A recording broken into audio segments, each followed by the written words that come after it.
Hey, the song Gods of Rock and Roll by Death Warmed Up came out last week, and I wanted to go through the track, show you some of the decisions I made when I was mixing it, some of the really cool moments that you may not have heard in the track, stuff like that. So I normally kind of go through kind of bit by bit, but I thought I'd start with the really obvious effect. In the intro of the song, there's a kind of radio effect. It sounds like this.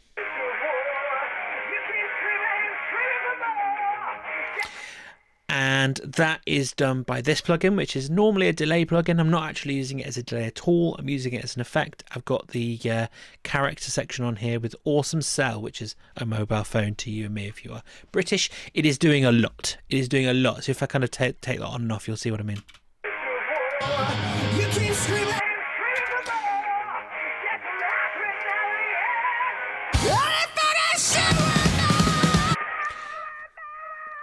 That delay's going on and on. So the reason why I did that was, as you heard, when it kind of went off and the track went in and the band came in, it got massive. It kind of exploded. And in order to do that, I've created a kind of smaller moment with that radio effect before it goes big. That's a really kind of good way of tricking the ear into making something big by making what's before it sound small. So that kind of thing is really cool. I really enjoy doing that.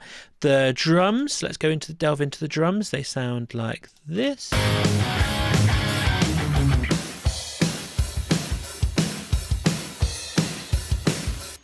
They sound pretty cool.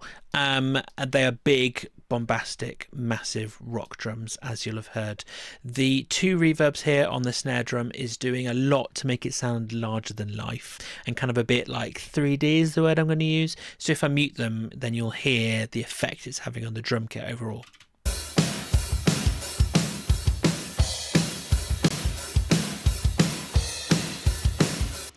And so that is a really important part of the kind of overall sound of the drum kit. The reason why it's so bombastic and so massive is the guitars are so massive and it just kind of needs to compete, to be honest with you. There's a really cool part of the drum groove in here, which I really enjoyed. It's like this. It's in the verses.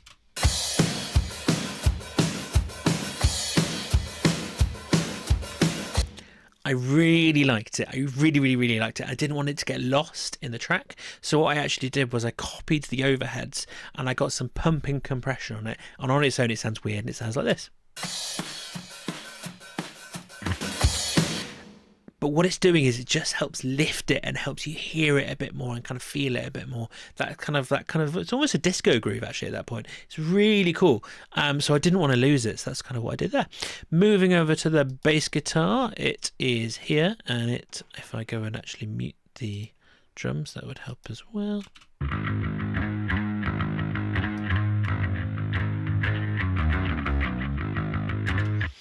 Bass guitar is a funny one because it needs to fit with the drums and the groove of the drums, and it needs to not kind of go too far away from the guitars. It needs to blend well, and so it needs to kind of fit with both of them. So ultimately how it sounds on its own doesn't actually matter. There is a short section later in the song where there's a solo bass, so I've actually got a whole separate section which is EQ'd differently and sounds better on its own, but this is designed to work with everything. That's really what it's for. There's also gobs of chorus on it, which just kind of makes it sound a bit larger than life, a bit bigger. It takes a little bit more room in the mix, sounds a bit wider. It's a really cool thing to do on rock bass, I think.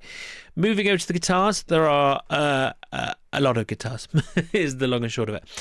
They sound all together, they sound like this.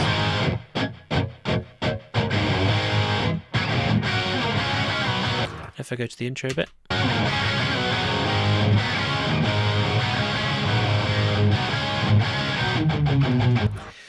So what's happening there is actually there is a reverb and a delay on all of the guitars. I did that by mistake. It was something I was trying, and then I left it on, and then before I sent the mix to them, I kind of heard it and saw it and went, oh no, that doesn't, I shouldn't be doing that. Most rhythm guitar, you don't put reverb and delay on it. Turned it off, didn't sound as good. It's not like a really massive, obvious, in your face kind of reverb and delay, but it's there, so I couldn't get rid of it. It's actually become an integral part of the guitar sound. I've actually got a whole section here called low, which is one of these two sets of guitars, can't remember which, guitar 2 I think, pitched down an octave, and it sounds bizarre on its own. It sounds like this.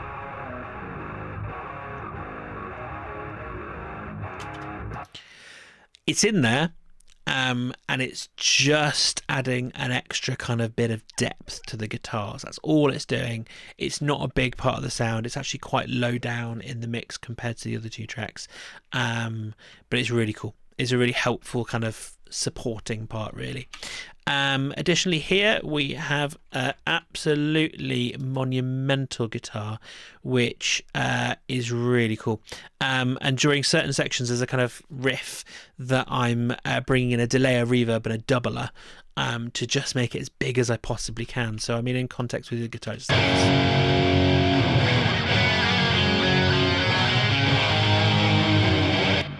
So on its own.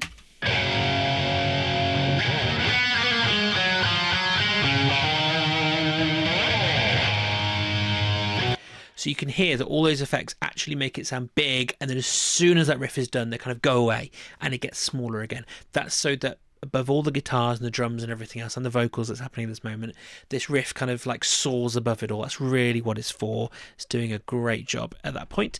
And finally, for the final guitar, there is a solo here, which is not much to say. It just sounds really cool. It's a bit like this.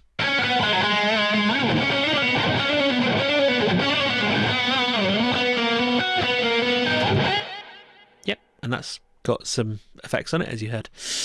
Finally, final bit, there is the lead vocal. There is only actually 2 vocal tracks in this entire song, and they're really cool. I've got effects kind of coming in and out at a few different moments, which is just helping lift the song, extending the vocals into kind of riffs and things like that. That's really cool and really helpful. I mean, a really cool one here, there's a kind of scream.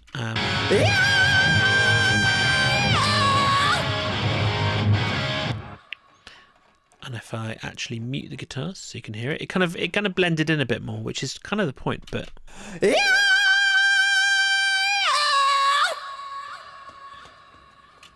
and some extra noise from the recording, which you don't notice in the track, so it's fun.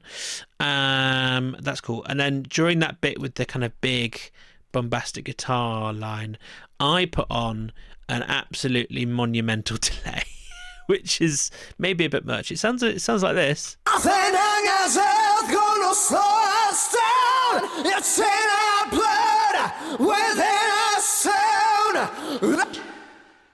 99% of the time in most songs that's too much. In this song it wasn't. This song is big bombastic rock, and it was a lot of fun to mix. Yeah, that's kind of some of the things I did in this track.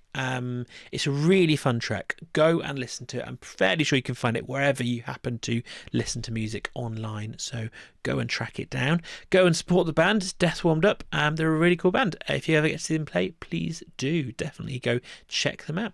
Enjoy.